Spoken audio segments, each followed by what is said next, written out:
Você conhece a história de um dos povos mais perseguidos, se não o mais perseguido da história, e como a perseguição, o racismo, a violência, a segregação fez com que esse povo se aliasse a outro povo muito perseguido na história? É sobre isso que vamos falar no vídeo de hoje.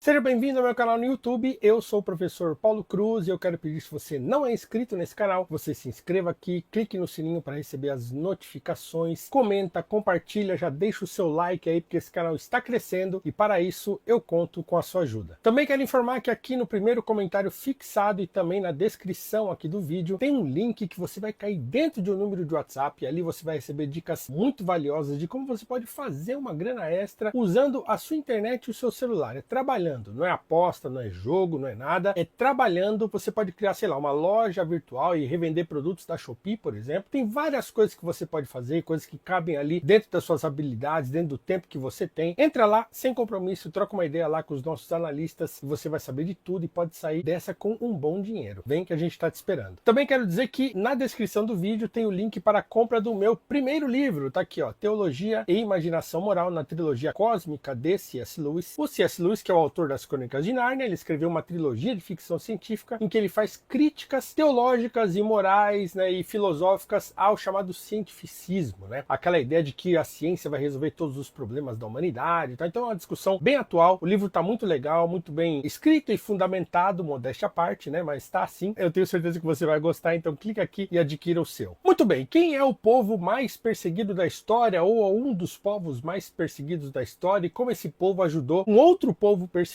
a avançar, crescer, prosperar e se estabelecer, né? Eu tô aqui falando dos judeus. Então, eu tô falando dos judeus, que é uma comunidade que sempre aí está envolvida nos noticiários, inclusive agora, com toda a questão aí das guerras atuais e tal. Eu não quero falar sobre isso nesse vídeo, isso é um assunto muito complexo que eu não domino, então não é do meu interesse falar sobre os conflitos, sobre a guerra e sobre tudo que envolve aí o Estado de Israel especificamente e os conflitos em que ele está envolvido na atualidade. Eu quero falar da história e como essa história tem uma relação muito peculiar com a comunidade negra, sobretudo nos Estados Unidos. Eu quero falar sobre a história desse povo, como esse povo foi ao longo dos anos sendo perseguido e se reinventando e tentando se ajeitar e como isso fez com que em anos mais recentes ele se aliasse sobretudo a uma outra comunidade muito perseguida e que sofreu muito também com racismo, com segregação e como essa união fez com que as duas comunidades prosperassem, tá? Então eu tô falando aqui dos judeus, né? Obviamente, então os judeus sofrem perseguição desde os tempos bíblicos, né? Então se você tem alguma afinidade com a Bíblia, então você vê lá no Antigo Testamento, então muitos conflitos em que ali o povo de Israel, né, o chamado povo de Israel, se envolve. Então o povo de Israel ele é perseguido e é escravizado pelos babilônios, ele é escravizado pelos egípcios, ele é perseguido e escravizado pelos seleucidas e depois ele é escravizado e perseguido pelos romanos e dominado pelos romanos. Então quer dizer, ao longo da história bíblica, ou seja, antes de Cristo, daquele período antes de Cristo, em muitos conflitos, em muitas situações, esse chamado povo de Israel, né, ou os judeus, foram perseguidos, foram escravizados e sofreram muito e guerrearam muito também, né? Então existe aí uma história de luta e resistência e avanços militares e sobrevivência e reinados e coisa e tal que envolvem o povo judeu, mas também histórias de perseguição, histórias de até um certo preconceito racial avant la lettre, né? Então assim, antes de surgir o termo racismo propriamente dito, e períodos longos de escravidão, né? Tanto a escravidão em relação aos babilônios e também a escravidão em relação aos egípcios, né? De onde saiu Moisés e coisa e tal, aquela história toda do Êxodo que você que me assiste aqui já deve conhecer muito bem. Mas assim, enfim, falando que desde os tempos bíblicos isso acontece, mas a coisa começa a ficar mais complicada na Idade Média. Então, durante a Idade Média, em que o cristianismo ganha força, o cristianismo se torna religião do Estado romano ali no século IV e tudo mais, então, a partir desse período, os judeus passam a sofrer sistemática perseguição dos cristãos. Então isso também está na história, muitos já devem conhecer, mas essa perseguição da Idade Média específica, ela se dá por alguns fatores, mas dentre eles, por exemplo, o argumento principal desse período é que os judeus são acusados de serem os assassinos de Jesus, né? Aqueles que mataram Jesus. Então os cristãos passam a odiar os judeus por conta dessa narrativa que vai se criando, falar, vocês foram aqueles que mataram Jesus e tal. Então existe um ódio ódio ali em relação aos judeus, e aí em muitas situações eles são forçados a se converter, em outras situações, e muitas delas eles são forçados a viver em guetos, né? Então a palavra gueto surge, né, na Espanha, e aí ganha essa conotação de um lugar cercado muitas vezes, murado muitas vezes, em que os judeus tinham de viver ali, e durante a noite eles tinham que entrar para esses guetos e serem trancados lá, a chave, eles viviam trancados e murados, né, em bairros fechados, sofreram muitas perseguições, eles eram acusados de espalhar doenças, então muitas teorias conspiratórias começam a surgir já na Idade Média em relação aos judeus, muitas acusações, né, em relação aos judeus, então eles vivem um período de intensa perseguição durante a Idade Média, não, claro, durante os 1000 anos aí de Idade Média, mas em muitos períodos eles sofreram na Espanha, sofreram na Inglaterra, sofreram ali na região da Alemanha, eles sofreram muita perseguição durante a Idade Média, isso fez com que eles se aglutinassem, né, nesses bairros, nesses guetos, e que nesses guetos eles se organizassem, né? Então eles tinham lá, claro, uma cultura comum, eles tinham uma religião comum, que era uma religião, inclusive, que era uma religião do livro, né? Então eles estudavam muito, então eles tinham já esse diferencial de serem alfabetizados, de serem muito inteligentes, no sentido de serem uma formação intelectual superior à imensa pobreza e ignorância que reinava, né, no mundo medieval, né? Então eles são estudados, eles leem, eles sabem trabalhar com matemática, né? Então, ao mesmo tempo em que eles eram sistematicamente perseguidos e que muitas, por exemplo, profissões lhes eram negadas, né? Eles não podiam ser funcionário público, eles não podiam ter terras, então eles vão se aglutinando e acabam se organizando em torno de atividades que a outros era menos valorizada ou proibida mesmo. Por exemplo, a questão da usura, né, de você emprestar dinheiro e cobrar juros por isso, isso era proibido entre os cristãos, né? Então, o Tomás de Aquino fala sobre isso. Então, a teologia tomista, que dominou grande parte da Idade Média, proibia os cristãos de emprestarem dinheiro e cobrarem juros pelo empréstimo. Então, é nesse momento, inclusive, que os judeus passam a exercer esse tipo de atividade, porque eles tinham uma certa flexibilidade ali de transitar na sociedade, ao mesmo tempo que eles eram perseguidos, né? Então, eles passam a se tornar uma comunidade que vai trabalhar com dinheiro. Então, eles passam a emprestar dinheiro e tal. E o filme O Mercador de Veneza, né, que é a peça, na verdade, do Shakespeare, que depois tem aquele filme famoso com Al Pacino, mostra bem essa situação, né? O Shylock, ele é um judeu que é usurário, ele empresta dinheiro, né? Ele é um agiota, né, como se diz hoje. Então ele empresta dinheiro, então tem uma questão ali que envolve um relacionamento, ele empresta um dinheiro lá para um pretendente a um casamento, então tem um rolo lá na peça. Se você não viu a peça ou não viu a peça e nem o filme, vá atrás aí para ver. Mas o filme, que é uma coisa visual, mostra muito assim esse contexto de perseguição e de segregação que os judeus viviam. Inclusive o Shylock, ele é xingado, ele é cospem nele na rua e coisa e tal. Então existe um contexto ali muito grande de perseguição, ao mesmo tempo em que, como eu falei, eles eram aceitos como essas pessoas que eram boas para fazer transações em dinheiro, tá? Então as atividades bancárias, que depois vão ganhar destaque com os judeus, começam a nascer nesse sentido. E claro, as teorias conspiratórias também vão seguir isso. Porque o judeu é aquele que ele é o usurário, então ele é o dono de todos os bancos, todo judeu é rico. Então tudo isso é, claro, teorias que vão se criando, porque eles são uma minoria muito visível, porque eles se organizam muito bem, eles vivem em locais específicos, então eles acabam ficando marcados, né? Então, para todo lugar que os judeus andam, na chamada diáspora judaica, que começa, claro, naquelas perseguições que eu falei lá do Antigo Testamento, então eles saem de Roma, eles começam a migrar ali por causa das perseguições todas que sofriam, quando cai ali o Segundo Templo, quando tem lá o domínio romano, então muitas coisas acontecem, né, na queda de Jerusalém e tudo mais, então eles vão se espalhando pelo mundo, né? E nesse contexto da Idade Média, eles viviam ali, naquela região da Europa, e eram muito perseguidos, e por outro lado, eles acabam adotando atividades de comércio e também a lidar com dinheiro, e isso faz com que eles vão se consolidando nessa atividade, e por fim, criando aí as associações e entidades bancárias, como a gente conhece várias hoje, que pertencem, inclusive, ainda hoje, a muitas famílias judaicas. Mas isso não era uma coisa, assim, generalizada, obviamente. Então, muitos judeus viviam na pobreza também, na Idade Média, mas alguns se destacaram, se tornaram banqueiros muito conhecidos, famosos e tal, mas isso também não é uma regra, né, como muita gente coloca, às vezes, até de certa forma preconceituosa em relação aos judeus. Então a gente acompanha toda essa história, assim, ao longo da Idade Média, tudo aquilo que eles sofreram, né, a expulsão, por exemplo, da Espanha lá em 1492, né, se eu não estiver enganado aí na precisão da data, né, então eles são expulsos de vários lugares, eles vivem ali sendo perseguidos, e o argumento, inclusive, né, da criação do Estado de Israel, ele começa a surgir já no século XIX, com a ideia de que, olha, os judeus precisam ter um lugar seu, né, porque eles sofrem perseguição em todo lugar que vai. E isso é verdade, se você olhar na história aí, né, os judeus sofrem perseguição ao longo da história em vários, né, sentidos, em várias épocas, ao longo aí de 2 milênios, né, ou mais. Essa perseguição aos judeus, ela é sempre presente. E essa perseguição, ela vai mudando de tom e vai mudando de argumento. Quando não era o argumento religioso, é o argumento político. Depois, aí no século XIX,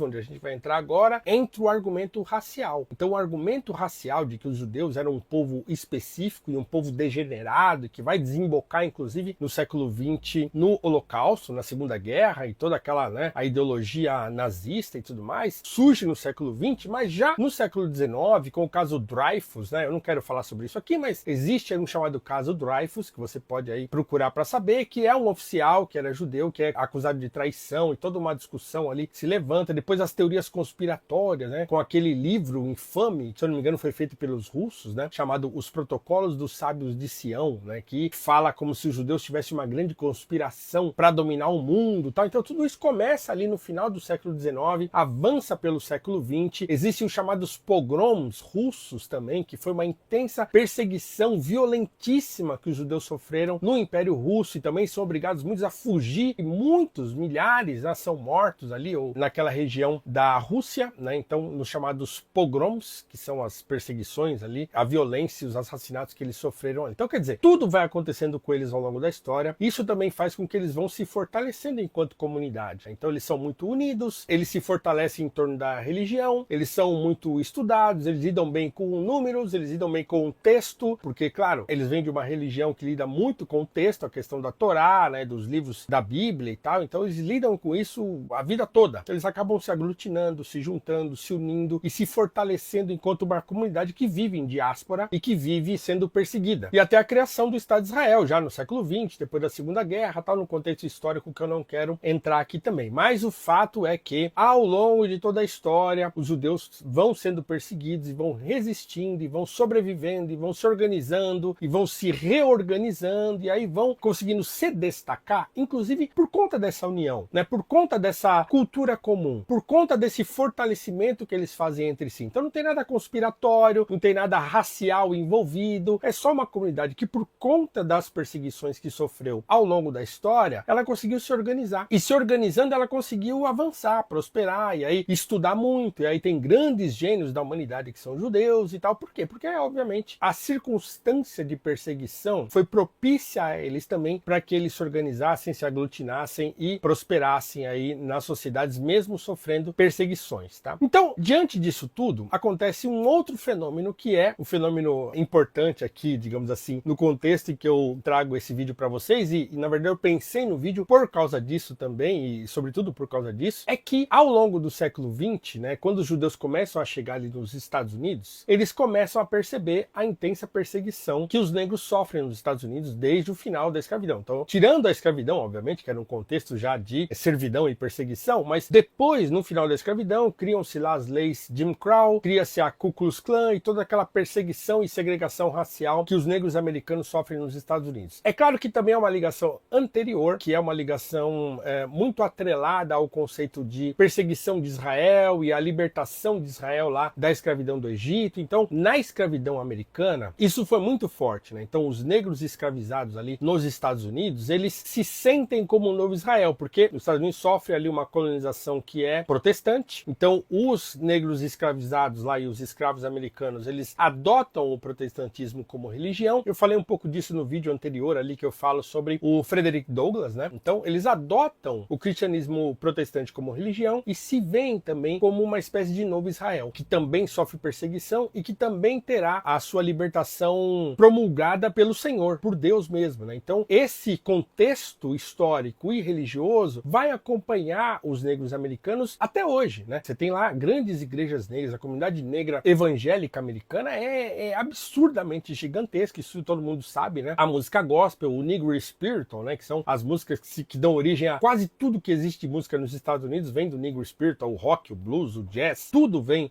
do Negro Spiritual e do R&B, que começa ali com o jazz e blues e tal. Então tudo isso está dentro de um contexto de uma comunidade que também sofre perseguição e que também começa a resistir através da arte, através do associativismo. Eles vão se juntando, se unindo, criando associações e também vão tentando resistir ao longo do tempo. E aí, claro, nessa união entre eles acontece uma coisa curiosa, que muitos judeus, como eles eles eram também alijados de muitas profissões ali nos Estados Unidos, eles começam com atividades comerciais. Eles também começam com a atividade do cinema, né? Então grandes estúdios de cinema vão surgir pela mão dos judeus, Warner Brothers lá e tal, e outras, né? E também vão surgir clubes, né? E de jazz. Então eles vão se envolver com o jazz, eles vão se envolver com a música, com o cinema, e em muitos termos eles trazem a população negra para junto de si. Um exemplo clássico disso é o Apollo Theater, né? Tem até um documentário que deve ter em algum streaming por aí, que fala sobre essa história do Apollo Theater, que era um teatro que, nessa época, aí, nos anos 20 e 30, ele era comandado por judeus, e ali nesse teatro, muitas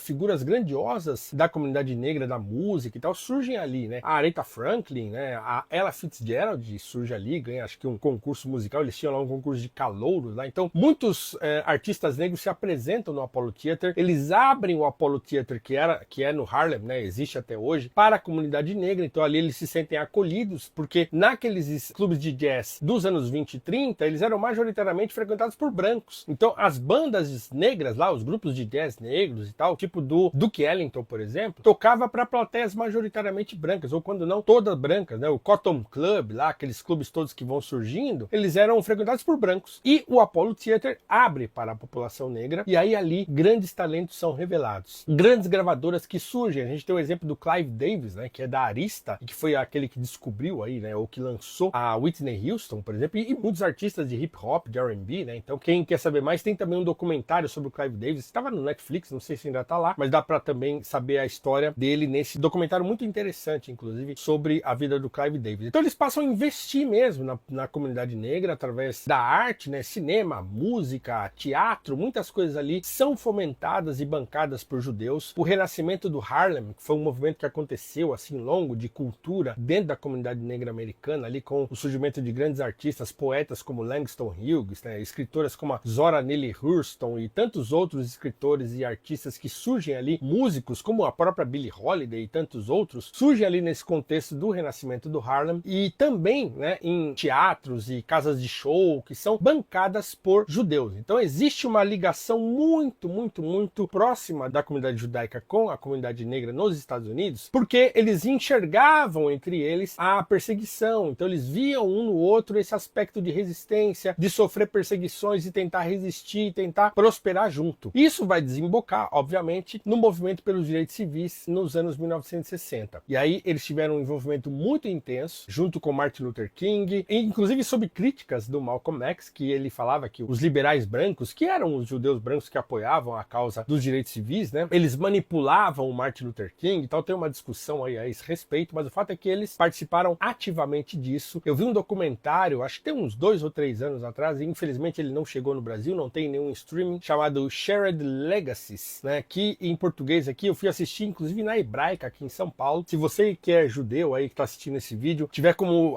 conseguir esse filme, colocar esse filme para rodar em algum lugar aqui no Brasil, eu agradeço muito, porque eu chorei muito durante esse filme, que é um documentário que fala dessa relação muito, muito intrincada entre a comunidade judaica e a comunidade negra durante o movimento pelos direitos civis, sobretudo a amizade entre o Martin Luther King Jr. e o rabino Abraham Joshua Heschel, que é um rabino famoso, né, americano. Então ele marchava junto, e vários rabinos marchavam, inclusive tem uma foto muito emblemática e muito emocionante dessa ligação, que mostra rabinos judeus marchando, inclusive o Heschel, né, que tá ali de chapeuzinho e barba, e um outro rabino segurando o rolo da Torá. Tirar o rolo da Torá de dentro de uma sinagoga era um negócio super complicado, né? Só em situações muito específicas que você podia tirar o rolo da Torá de dentro da sinagoga, para celebrações ali de dança, em algum contexto de ao ar livre, ou você transportar de uma sinagoga para outra. Então tinha contextos ali muito específicos, e eles tiram o rolo da Torá e vão carregando para marchar. Eu acho que essa foto, inclusive, é uma foto da marcha de Selma, né, que tem o filme famoso e tudo. Então teve uma relação muito, muito próxima de ajuda mútua, inclusive porque 2 judeus jovens morreram quando eles saíram com um jovem negro, eram 3, né, 2 jovens brancos judeus e um jovem negro, dirigindo ali por um estado do sul para registrar eleitores negros. E aí a Ku Klux Klan pega esses 3 e bate neles e os assassina. Então eles são assassinados. Isso também ganha uma enorme repercussão lá na época do movimento pelos direitos civis, né? Então foi uma relação muito próxima e muito intrincada, né? Então a gente vê aí como essas comunidades se juntaram. Aqui no Brasil não aconteceu isso, né? Talvez infelizmente, sei lá, mas não aconteceu. Mas o fato é que lá nos Estados Unidos houve sim essa ligação muito intrínseca. Ela existe até hoje, de certo modo. Ela estremeceu a partir dos anos 70, porque aí com a morte de Malcolm X e de Martin Luther King, o movimento negro se radicaliza, ele pende para o marxismo, e aí eles falam, não quero mais ajuda de ninguém, não queremos, inclusive nesse filme, isso é falado no filme que eu falei que eu assisti no documentário, também falam sobre isso, essa relação vai estremecer, e eles não vão mais querer a ajuda dos judeus na luta pelos direitos civis dos negros nos Estados Unidos. Mas essa relação tem uma história super interessante, que ainda tem livros aí publicados, não em português, mas tem livros em inglês, tem muitas coisas publicadas e textos aí que você pode encontrar na internet, falando sobre essa relação entre a comunidade judaica e a comunidade negra lá nos Estados Unidos, e que deu vazão a muita coisa boa que se produziu na arte da população negra americana, também nos esportes, e no cinema, e na música e tal. Por quê? Porque os judeus que tinham lá mais poder econômico, eles investiram muito na comunidade negra americana, e aí ajudaram ali, com esse espírito comum de sofrer perseguições e de resistir às perseguições, eles conseguiram avançar e construir uma cultura que é vigorosa, ainda hoje, né? Ainda hoje, sobre as discussões aí se os negros têm tanto dinheiro quanto os judeus e tal, se os judeus não se aproveitaram da cultura negra para ganhar ainda mais dinheiro. Então tem sempre discussões a esse respeito, mas a gente não pode dizer que essa união não aconteceu e que ela não foi muito produtiva para os dois grupos. E antes de encerrar, eu quero falar de um aspecto bem específico e curioso dessa relação, que é a relação dos judeus negros. Você tem uma comunidade negra judaica muito grande que vem da Etiópia e que vive na Etiópia, que também migrou, muitos migraram inclusive lá para Israel, que são os chamados falachas, ou beta Israel, como eles gostam de falar hoje, porque falachas parece ter uma conotação um pouco pejorativa e tal. Então eles são, segundo a história que eles mesmos contam, né, a tradição dos falachas, eles são descendentes diretos da rainha de Sabá, né, porque a rainha de Sabá vai lá para testar a sabedoria do rei Salomão e tal. Os dois têm um filho, que é o rei Menelik, ele volta para a Etiópia, forma ali uma comunidade judaica na Etiópia, e dali, inclusive, vai surgir o Haile Selassie, que é o Rastafari, que é aquele imperador etíope, que ele se considerava um descendente direto da rainha de Sabá. Então, quer dizer, tinha uma relação ali, inclusive do reggae, né, o próprio Bob Marley, tudo, o reggae tem uma relação muito grande com essa coisa do Haile Selassie e do Rastafari e tal, essa cultura que é uma cultura judaica, né, e que nasce desses falachas, desses etíopes judeus que vivem lá na Etiópia e que também vivem em Israel e tem em outros lugares do mundo. Você encontra esses judeus negros. Tem uma história super curiosa também a respeito deles que você pode estudar. Essa história está registrada também num livro que é um mito, né, na verdade, um livro que conta a história dessa formação dos judeus negros, que é o Quebra Nagast. É um livro que, uma espécie de Mahabharata dos judeus, assim, né, uma história mítica, religiosa da formação dessa religião judaica etíope. Então ele está nesse Quebra Nagast, que acho que não deve ter em português, ou se tem, não sei se tem inteiro em português, mas é um livro interessante para quem gosta de estudar história e estudar essas coisas religiosas. É um livro bem interessante para estudar essa relação do judaísmo com a comunidade negra da Etiópia, né, africana da Etiópia, tá bom? Então é isso, eu queria falar sobre isso, falar sobre essa relação aí, sobre a perseguição que os judeus sofreram ao longo da história e como isso fez com que eles se reinventassem, conseguissem resistir e também se unissem à comunidade negra americana lá nos Estados Unidos, e resultando disso um grande legado cultural que a gente consome e gosta até hoje, e a gente deve então, de certo modo, agradecer essa união e lutar para que essas confusões todas acabem, que isso a gente consiga chegar num bons termos aí de paz entre as nações do mundo. Mas esse é um papo para outro vídeo. Deixa aqui seu comentário se você já sabia disso, se você conhecia essa história toda, se você concorda, discorda, gosta, desgosta. A gente se encontra no próximo vídeo. Um abraço e até mais.